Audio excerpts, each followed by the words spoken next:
Olá, queridos alunos, queridos colegas, sejam muito bem-vindos à nossa videoaula, onde hoje nós iremos falar um pouquinho sobre a lei da inclusão. E antes da gente começar a falar, eu passar para vocês aqui algumas instruções para começarmos a nossa aula e já quero iniciar aqui com o nosso tema, né? Onde nós iremos falar sobre a lei da inclusão e a escola. Então sejam todos muito bem-vindos. Estamos aqui diretamente de São Paulo, do friozinho de São Paulo, para poder passar para vocês essa formação, né? Esse curso que vocês estão fazendo sobre educação especial. E quando a gente fala de educação especial, não tem, evidentemente, como a gente não comentar, como a gente não falar sobre a questão da lei da inclusão. É muito importante, gente, principalmente para vocês que trabalham sobre esse escopo aí da educação especial, muitas vezes a gente fica preocupado, né? Vocês, enquanto professores, ficam preocupados o que fazer, como avaliar o aluno especial, quais são as atividades que a gente pode fazer de forma adaptada, tudo isso é muito importante. Mas também é importante nós, enquanto professores, enquanto educadores, enquanto formadores, conhecermos também um pouco sobre a lei da inclusão. Claro que tudo que a gente vai falar aqui em alguns minutos é apenas um esboço, né, do que é realmente a lei, porque a lei da inclusão ela é muito grande. Então, eu só quis fazer aqui, na verdade, um resumo do que seria essa lei da inclusão e qual é o papel da escola, qual é o papel do professor em relação a esta lei, certo? Então, a gente vai iniciar aqui falando que a lei ela tem a sua base, ela tem o seu bojo, né? A sua base prefigurada na 9394/96, a Lei de Diretriz e Base da Educação Nacional, que foi criada aí em 1996. Então, vão-se aí 27 anos já dessa lei promulgada. É importante a gente frisar que muita coisa da LDB precisa ser restaurado, ser adaptado, porque muita coisa não está sendo aplicada. Não que a LDB seja uma lei, apesar de ter 27 anos, seja uma lei que esteja ultrapassada, não é isso, mas ela precisa ser adaptada e, consequentemente, os professores, os educadores e a escola como um todo, ela precisa conhecer as nuances dessa lei de como aplicar. Evidentemente que essa lei, partindo do pressuposto da LDB 9394/96, foi-se então criado a, a lei da inclusão, né, foi criada aí atualizada, na verdade, na Lei 13.010, de 26 de junho de 2004, e é bom a gente entender que foram primeiros aí promulgadas duas LDBs no Brasil. A primeira LDB, ela foi criada a Lei 4.024 de 61, de 1961, e a partir dela foi constituída, então, as diretrizes e bases para a educação nacional. Então, a primeira LDB que nós temos é a 4024 de 61. E aí eu trouxe para vocês aqui, como destaque, algumas questões a serem interpretadas, a serem analisadas. A primeira dessas é em seu título 2, que diz assim: explicativa que a educação, explicitava, melhor dizendo, que a educação é direito de todos e previa a condenação de qualquer tipo de discriminação de classe ou raça na educação. Então vejam, em 61, quando foi criada a LDB, a primeira LDB, já se tinha pelo Estado essa preocupação em incluir na inclusão. Então, quando a gente pensar em inclusão no Brasil, dentro da educação, claro, eu falo, nós vamos pensar que ela começou lá em 2014. Mas em 1961, na primeira LDB, a 4024, já falava sobre, já explicitava sobre essa questão dos direitos que o Estado tinha em conceder educação de qualidade, condenava qualquer tipo de discriminação de classe ou raça na educação. Isso no título 2. Já no seu título 10, ele promulgava que a educação dos especiais deveria se enquadrar no Sistema Geral de Educação a fim de integrá-los à sociedade. Na mesma lei, na mesma LDB 4024 de 61, foi falado que o Estado tinha toda a obrigação de conceder educação para qualquer pessoa e não discriminá-la. Em seu capítulo 10 já falava sobre a questão dos especiais, dessa preocupação com as classes especiais ou com os alunos especiais. Então já tinha essa preocupação em seu contexto. Aí a gente começa a entender, ainda na 9394/96, saindo ali de 61 com a 4024, na década de 90 o Brasil aceitou as políticas de proposta, né, da proposta de educação para todos, na Conferência Mundial da Unesco. E por que será então, gente, que o mundo ele tinha esse olhar especial para com a educação no Brasil? Muito simples a resposta. O Brasil é um dos poucos países com números imensos de multiculturalidade, de miscigenação. Se a gente for observar, fizermos uma pesquisa ponderada, existe mais de 40 nações aqui no Brasil, né? Ideologias, identidades, né? de vários outros povos que moram aqui no Brasil. E se a gente pegar o contexto do Brasil como um todo, nós vamos observar que nós somos índios, pardos, mamelucos, nós somos descendentes dos africanos, dos escravos, nós temos descendência também europeia, nós temos ali uma influência e uma descendência também ali da Ásia, né? Das colônias chinesas, japonesas, coreanas que existem aqui no Brasil. Então, o Brasil ele é multicultural. Então, por conta disso, o país teve essa preocupação na década de 90 em aceitar as políticas de educação que a Unesco prefigurou, e desde então o Brasil passou a assumir o compromisso de transformar o sistema brasileiro de educação de forma a acolher a todos, indiscriminadamente, com qualidade e igualdade. Então, quando a gente ouve, por exemplo, muitos professores dizerem assim: os meus alunos especiais que estão na classe regular, que precisam ser incluídos, né, inclusos no processo. É um processo de inclusão que a gente fica nessa preocupação.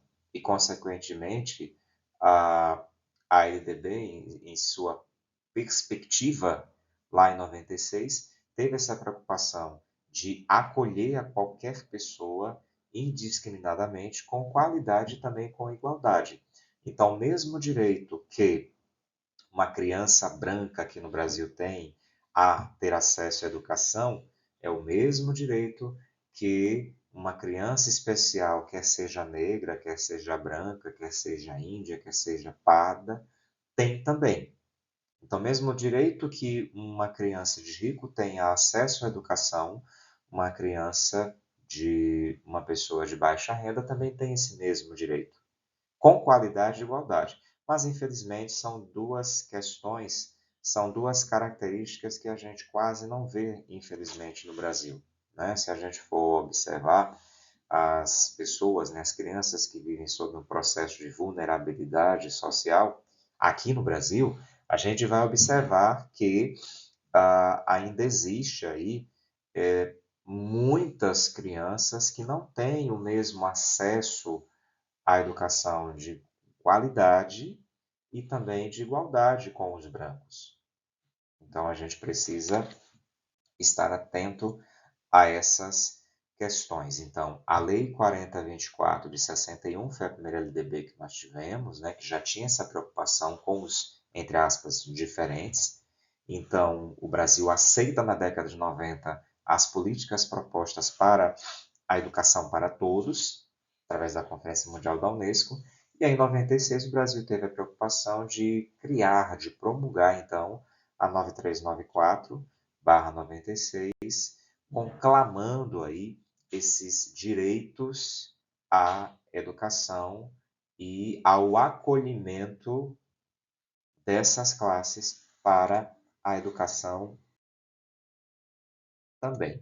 Então, partindo dessa perspectiva, ainda na década de 90, lá antes da LDB, né, 2 anos antes, em 1994, o Brasil continua ali o processo e adota a proposta da Declaração de Salamanca, que, em uma dessas suas propostas, diz assim: compromete-se a construir um sistema educacional inclusivo, especificamente no que se refere à população com necessidade educacional especial.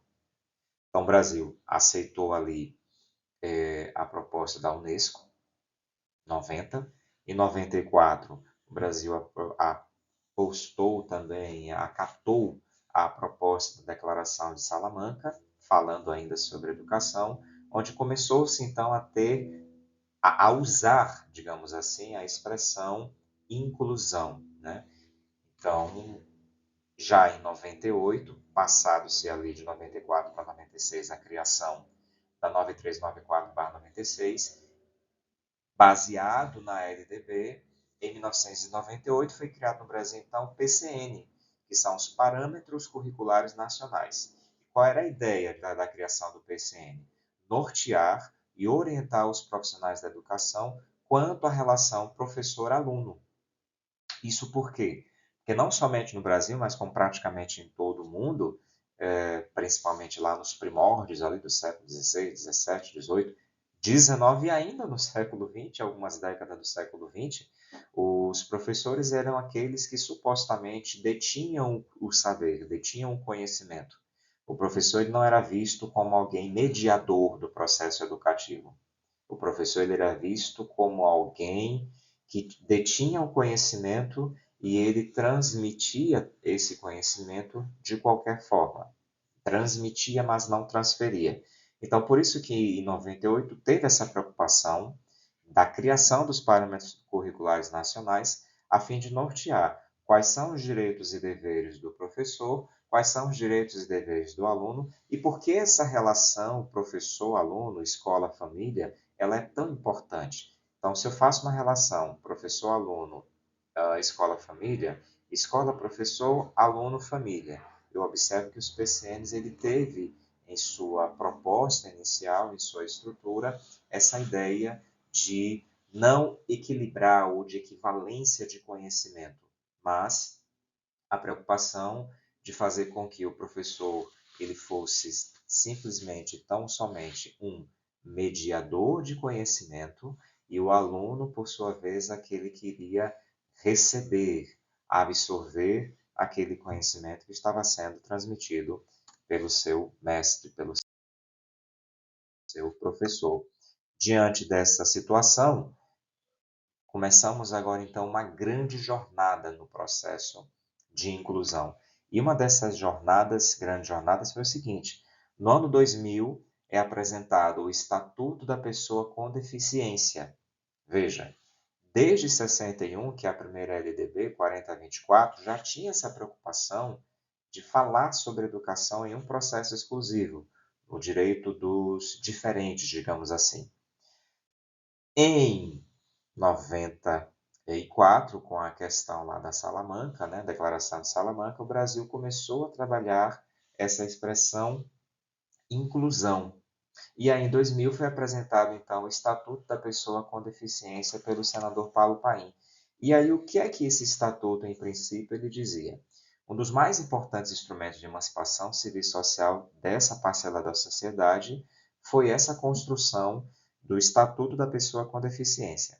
Aí vejam, cerca de 46 milhões de brasileiros são beneficiados nas mais diversas áreas de saúde, educação, trabalho, habilitação e reabilitação, transporte, turismo, lazer, acessibilidade em sua mais ampla especificidade. Então, houve essa preocupação, continuou tendo essa preocupação de apresentar realmente a educação e as pessoas com deficiência no processo de equilíbrio. E aí, nos seus 127 artigos, existem aqueles lá do Estatuto da Pessoa com Deficiência, que foi criado pelo senador Paulo Paim, existe lá alguns que penalizam as pessoas que descumprem essa lei, esse estatuto, imprimindo maior coerção à legislação. Isso é muito importante a gente entender para não acharmos porque somos educadores ou somos concursados, a gente não tem as nossas obrigações, a gente não tem os nossos deveres para com essas pessoas com necessidades educacionais especiais. Mas então, o que diz o Estatuto? Olha o que é que o Estatuto diz. O Estatuto da Pessoa com Deficiência nasceu justamente dos encontros e esperanças, dos anseios e sonhos de muitas vidas, das reflexões, dos diálogos de pais e mães, dos filhos, irmãos, tios, avós, amigos, namorados, que, lá atrás, se entrelaçaram na busca do mesmo horizonte, cumprindo o ideal, os mesmos caminhos, como assim faz o vento que vai para o sul e faz seu giro para o norte. Então, esses seus 127 artigos do Estatuto da Pessoa com Deficiência trazia essa proposta de emancipação no aceitar, no acolher esses alunos, essas pessoas com necessidades educacionais especiais. E aí, na primeira década e meia depois, foi criada lá pelo senador Paulo Paim, a Lei 13.146, de 6 de 2015, ela nos traz em seu artigo 1º o seguinte: destinada a assegurar e a promover em condições de igualdade o exercício dos direitos e das liberdades fundamentais por pessoa com deficiência, visando a sua inclusão social e cidadania. Então, o que isso quer dizer? Que não é só a preocupação de incluir essas pessoas na sociedade, mas também de ter o seu direito à cidadania, deles se reconhecerem realmente como cidadãos. Quantos há ainda no Brasil que são jovens, crianças, que são adultos especiais, que não têm os seus direitos, eu não digo reconhecidos por lei, porque reconhecidos já estão, mas cumpridos realmente, né? Na prática? Quantos nós temos? São vários aí. E muitas vezes essas pessoas elas não têm conhecimento, entendimento do que essa lei ela os protege, ela garante os direitos e deveres dessas pessoas.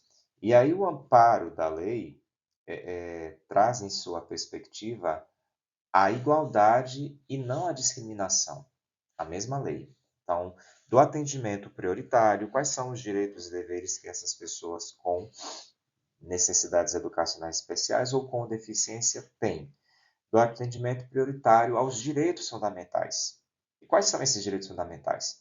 Do direito à vida, do direito à habilitação e à reabilitação, do direito à saúde, à educação, à moradia, do direito ao trabalho.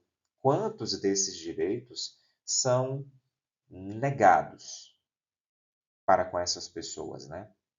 Muitas há que não conhecem os seus direitos e muitas que conhecem os seus direitos acabam não sendo vistos pela sociedade. É algo que é assim uma visão meio que fechada no que tange aos direitos e deveres dessas pessoas com necessidades educacionais especiais. Então é a própria lei que diz isso, é a própria Carta Magna, é a própria Constituição que diz que é dever, é direito, é dever do Estado fazer valer essas prerrogativas ou esses direitos fundamentais a essas pessoas, mas lamentavelmente nem sempre vemos dessa forma. Vejam que lá no capítulo 4 do Direito à Educação, o seu artigo 27 diz o seguinte: a educação constitui direito da pessoa com deficiência, assegurado o sistema educacional inclusivo em todos os níveis e ao aprendizado ao longo de toda a vida.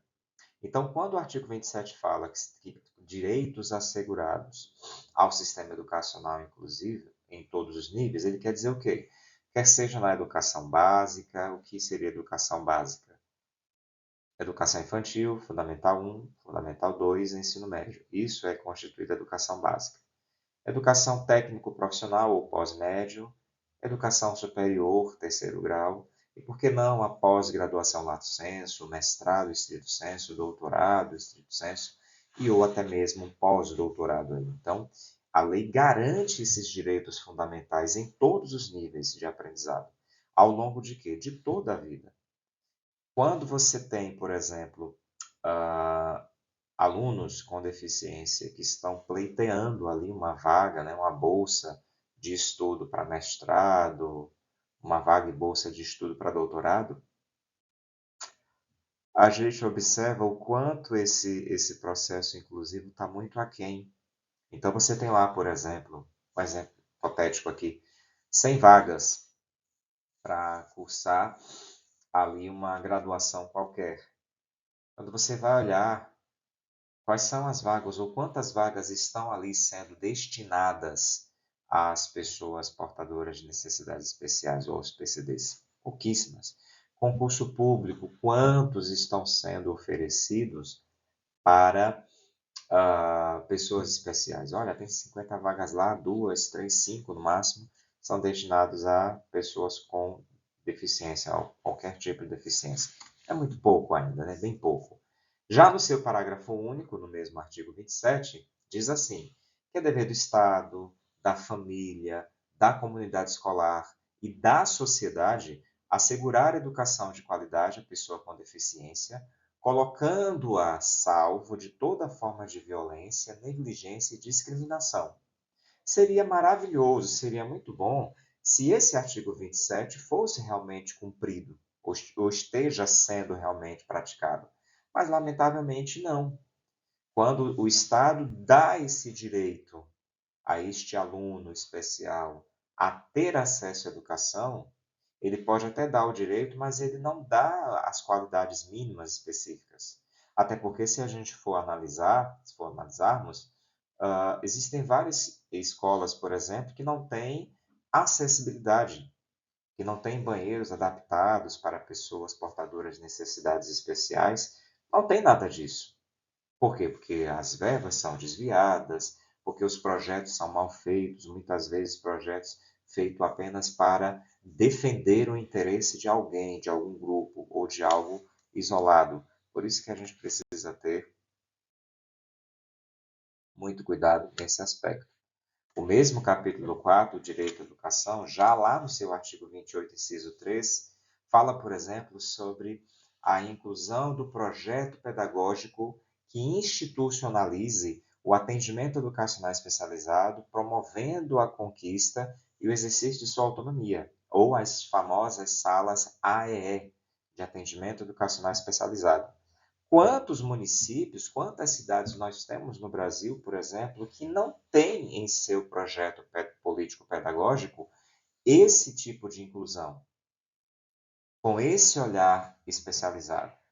Né? Quantos municípios há que nós temos diversas crianças especiais, mas nós não temos uma sala de recurso que possa estar recebendo esse aluno, esse educando, e quando temos o material físico, não temos o material humano para trabalhar, para manipular.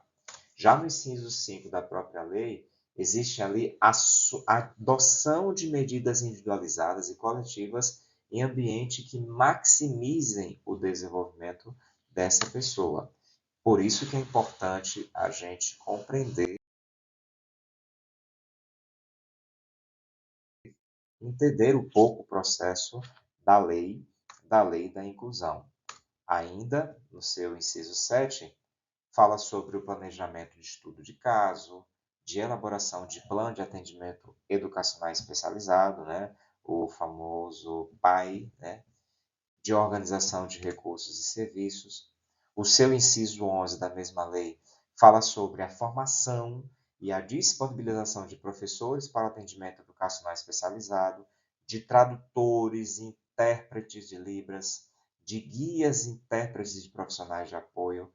Então, quando você tem um município, uma cidade, em que a equipe gestora tem essa preocupação de não somente capacitar o seu professor regente, mas também capacitar o seu professor auxiliar, a coisa fica bem melhor de ser trabalhada. Aí, no parágrafo 1º, tem uma coisa interessantíssima que diz assim: às instituições privadas de qualquer nível e modalidade de ensino, aplica-se obrigatoriamente o disposto nos itens 1, 2, 3, 5, 7, 8, 9, 10, 11, 12, 13, 14, 15, 16, 17 e 18 do disposto do inciso 1º até o inciso 18º, o artigo fala o quê? Que é vedada a cobrança de valores adicionais de qualquer natureza em suas mensalidades, anuidades e matrícula no cumprimento dessas determinações. Porque pode acontecer também da escola ter um aluno especial e dizer que não tem estrutura física para recebê-lo e deixar esse aluno largado. É competência do Estado trazer este aluno para a cidadania e, acima de tudo, para que os seus direitos possam ser respeitados por quem quer que seja. E aí existem algumas linhas de apoio para esse processo, como, por exemplo, a 7853 de 89, que dispõe sobre o apoio às pessoas com deficiência, que é uma disciplina e atuação do Ministério Público, que define crimes e também dá outras providências. O seu artigo 8º diz o quê? Constitui crime culpável com reclusão de 2 a 5 anos e multa em quem? No professor, na professora que recusar receber esse aluno em sala de aula e fazer suas atividades adaptadas. O inciso 1º diz assim: recusar, cobrar valores adicionais, suspender, procrastinar, cancelar ou fazer cessar inscrição de aluno em estabelecimento de ensino de qualquer curso ou grau, público ou privado, em relação de sua deficiência. Nós ainda temos no Brasil, por exemplo, escolas, né, cidades que não aceitam de forma alguma essas crianças com essas limitações. Alegam que o custo é alto e que não tem profissionais capacitados para tanto. Já o seu inciso 4 diz o seguinte: que recusar, retardar ou dificultar internação ou deixar de prestar assistência médico-hospitalar e ambulatorial à pessoa com deficiência. Então, tem que recusar todo esse processo aí. E aí a gente já fica se perguntando o que a Lei 12.764/2012 diz, lá no seu 3º parágrafo. Incorre nas mesmas penas quem impede ou dificulta o ingresso de pessoa com deficiência em planos privados de assistência à saúde, inclusive com cobrança de valores diferenciados. Não é porque meu filho, por exemplo, é um autista, ele faz uso de muita medicação, vai sempre ao hospital e simplesmente eu tenho que rejeitá-lo. A mesma lei, lá no seu parágrafo 2º, diz assim: a pessoa com transtorno do espectro autista é considerada pessoa com deficiência para todos os efeitos legais. O artigo 5º diz: a pessoa com TEA, transtorno do espectro autista, não será impedida de participar de planos privados de assistência à saúde em razão de sua condição de pessoa com deficiência, conforme dispõe o artigo 14 da Lei 9656. Ok? Então, tudo isso aqui precisa ser muito bem parametrado, né? Tem que ter um parâmetro muito grande em relação a isso. O decreto 8368 de 2014, lá no seu 2º parágrafo, diz o seguinte: caso seja comprovada a necessidade de apoio às atividades de comunicação social, locomoção, alimentação e interação com cuidados pessoais, a instituição de ensino em que a pessoa com TEA ou com outra deficiência estiver matriculada disponibilizará acompanhante especializado no contexto escolar nos termos do parágrafo único do artigo 3º da Lei 12.764 de 2012. E ainda tem um detalhe: além de ser preso, ficar de 2 a 5 anos de reclusão, pode ainda acabar pegando uma multa de 3 a 20 salários mínimos, ou seja, ainda vai doer no bolso, ok? Bom, gente, então aqui foi um pouquinho, na verdade, do que tange a lei da inclusão. Como eu disse anteriormente, a lei da inclusão é muito ampla e precisa ser muito bem estudada, delimitada, delineada, bem ponderada para quem faz realmente a educação. Então, você, professor e professora, que tem um aluno especial na sala de aula, precisa incluí-lo. Ainda que você diga, mas eu não estou sendo pago para isso. Não importa.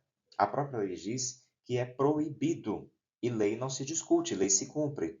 Então, se a própria lei está dizendo que é proibido negligenciar, rejeitar ou discriminar os nossos alunos com necessidades educacionais especiais, você pode ter de 2 a 5 anos de prisão e levar de 3 a 20 salários mínimos de multa, ok? E ninguém quer isso nos dias de hoje. Esse é um dos maiores desafios que nós, como educadores, temos, principalmente quem trabalha na educação especial. Antes de incluir os nossos alunos nesse nosso universo, a gente precisa também se conhecer e nos incluir. Entender a dor do outro, ter empatia, procurar saber por que a pessoa tem sofrido tanto, ok? Espero tê-los ajudado e nós vamos ainda em outro momento falar um pouco mais sobre a lei da inclusão e a escola. Um grande abraço a todos, Deus os abençoe e até a próxima oportunidade.